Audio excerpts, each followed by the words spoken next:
So with that, I'm going to turn it over to David King from the School of Geographic Sciences and Urban Planning to introduce the students, and we'll take it away from there. Thanks, David. Hi, thanks. So thank you for this. We are working with Peoria on studying their transit circulator, their POGO system, and coming up with ways to think about best practices for a circulator system. So we've been working with Ray Lee and Keith Morphus, and I will let them introduce themselves and move on to the presentation because I know our time is short here. Hello, can everybody hear me? Yes. All right. Our presentation today is on the transit circulator system that in Peoria, they're called POGO. It is started in April 2019, and next slide. During our research, we looked at various types of circulators nationally and locally, and the reason being is because suburban communities are struggling with providing transportation services to their residents, and this is one possible option. Next slide. While conducting the literature review, we analyzed several articles on transit, and we discovered that there weren't very many done on fare-free bus circulators. So the two articles we did find, though, identified demographic groups with high transit usage, which we'll discuss later on. And also another article provided us a way to develop a taxonomy. Thank you. So we studied 47 circulator systems running by 22 transit agencies all over the US. We compared the facilities they access to, their service hours, frequency, shape of the routes, riderships, and other characteristics. So 13 out of these 47 systems were in the Phoenix metropolitan region. And the background of this map, if you can see the slide, the background is a map of all the circulator systems in the valley. So our POGO is here at the northwest side of the valley. And another circulator system that very similar to POGO is our 2P Alex. It's also located in the suburban area of Phoenix metropolitan area region. So from these 47 cases, we developed a taxonomy based on the facilities that access to the different categories of the circulator they influenced on services hours and frequency. So the systems defined as access to other transit are those that provide connection to transit centers or other transit system. So their service hour is frequently and the frequency are highly correlated with the service hours of other systems. And the systems that access to employment are those connecting to the job centers, the typically running from Monday to Friday and matching with the office hours and increased frequency during the rush hours. The circulators connecting to theaters, restaurants, hotels, and clubs are characterized as the access to entertainment. Those systems usually running extended hours during weekends and weekdays. Sometimes they run into the midnight. And the rest that connect to the hospitals and schools are characterized as access to service. Most of the time, one system serves multiple accesses, and they are running hour and frequency also is like mingled around those 4 categories. Tempe UP system is typically connecting to the transit. 5 out of 6 lanes running to the transit center located in north side of Tempe downtown, and connecting it connects to the light rail and other bus routes that goes to Scottsdale and Phoenix. Connecting to transit center is quite efficient for riders to jump into other buses and to transfer to other bus to other region.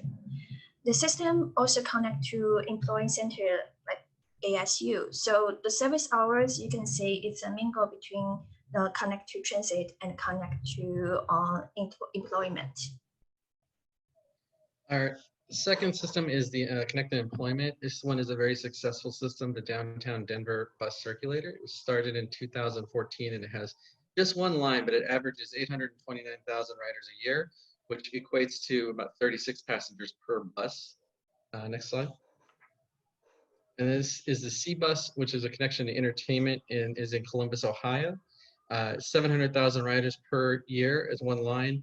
Interesting note, though, as over the course of its existence, the ridership has slowly gone to a weekday majority of 2,000 to 3,000 per day, and the weekends have only been 500 to 1,000 per day. And this is the Round Rock bus system. It has 4 lines. The one line, line 50 is the one we're specifically mentioning, which is connects to service, and it has about 3,000 riders per month. Very similar to POGO. Next slide. 5-minute warning. Sorry? Okay. So we take a look at ridership data from all the citizens in the valley. We're comparing them from 2019 April when POGO launched their service to January before this pandemic changed the agency and riders' behavior. POGO has an average daily boarding number of about 110 after the service went to a steady state. Compared to POGO, Alex, which I mentioned before, is also located in suburban area of Phoenix Metropolitan. It's operating in Altuve and has a tripled ridership that is about 300 per day. Even though POGO has a low ridership, daily ridership, but POGO has a very significant of bike and wheelchair boarding numbers. Its biking number ranks #1 in the valley, and just after 3 months of their service. And the wheelchair boarding number is also more than most of the citizens in the valley. This gives us a suggestion that riders might use POGO as a multimodal transition tool. And a lot of wheelchair users, they use POGO. This might be a chance for city to replace, to subsidize diet and ride service. Here we have the 3 different models for Peoria. On the left is the RoboRide, which is a autonomous vehicle that we're testing out before the pandemic began. It operates entirely in the P83 Entertainment District. And center here is the current route for the POGO system that it currently operates. And the one on the right here is a potential change that they're believing to do in July or October of this year. The changeover would also be different from a Monday to Friday model and would change over to an entertainment setup of working Friday through Sunday and late into the evening. Next. And here we have the POGO and Alex systems on a GIS map, looking at the demographic groups that we believe have high transit ridership based on the articles we read. On the left, you have here households without a car, and on the right, you have population density. Or, sorry, switch that. And then the interesting fact is that Alex has 300 passengers per day, which shows that it touches a lot of these areas. And POGO, a lot of southern Peoria has that potential. And we have overlaid the potential changeover onto the POGO map. Next slide. So we also want to say what POGO connecting to those medical facilities and to other transit route. As we mentioned, Alex has a better ridership performance than POGO. So looking at their medical facility accessibility, Alex connected about 60% of all the medical facilities within 1 mile of its route. But current POGO system only connected about 18%. And the future new proposed POGO system connected about 26%. That's an improvement, but it seems they still have space that they can do a better job. And on the right side is 2 maps of comparing the POGO connect to other transit. Upper is the current local POGO system connect to other transit mode. Currently, POGO only connect to 1 express route that goes from Peoria to Phoenix, and it's not the shortest route. But the future proposed POGO system connect more express routes in the valley. And that might give people a chance to use POGO to get access to those express buses and to give up or just to not driving alone. But this need POGO to change their proposed service from weekends to weekdays to meet the workers' needs.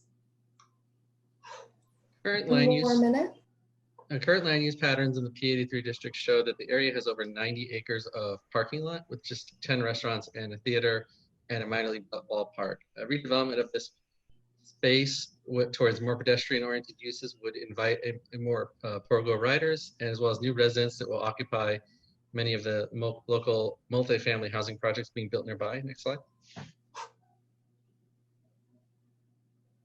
And here's one of those potential possibilities. Is a project that was proposed in 2014 that has not been built yet. As you can see, is much closer, much denser uses of services and retail. Next slide.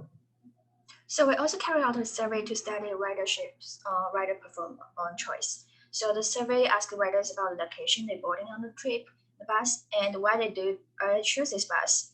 And also we asked if this pandemic changed their preference on public transit. So right now we have about 48 responses, but if you are interested, you can also contribute to this survey to scan this QR code and to fill the questions.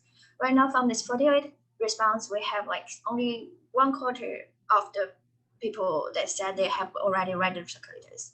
And most of them use Circulator to get access to employment and service. About 1/4 of them use it as get access to entertainment. But in speaking of the pandemic, change their choice about get public transit. About 70%, 69% of the response said they would go back to use the transit after the pandemic. So in conclusion, the current POGO system is very unique as it is a loop system and it's located in suburban area with lots of bike and wheelchair riders. The riders are using POGO as a multi-mode transit option, but POGO needs a clear sense to the priority of the riders and service to optimize their operation time and frequency. There is no standard to measure the success of circulators because they serve for different region and different purpose. And the unique nature of POGO make it harder to find a comparable system. But from the ridership and the census data and all those geospatial analysis, we found there are chances they can improve. Thank you. And if you have any questions, please feel free to email both me and Keith so we can follow up. Thank you so much. Absolutely. Thank you. Thank you so much. Everyone is giving you a round of applause right now. I know you can't necessarily hear it, but that was some great work. And I would also say too, for everyone in the room, feel free to submit any questions you have in the Q&A panel as well, so we can make sure we get those off to the students. So at this point, I'd like to pivot over to Cathy Colbath and Kevin Burke with the City of Peoria.